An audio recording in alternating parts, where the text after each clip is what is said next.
नित्यानन्दकरी वराभयकरी सौन्दर्यरत्नाकरी निर्धूताखिल पापनाशनकरी प्रत्यक्ष माहेश्वरी प्राणेयाचलवंशपावनकरी काशीपुराधीश्वरी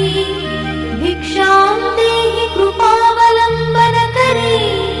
माता अन्नपूर्णेश्वरी माता अन्नपूर्णेश्वरी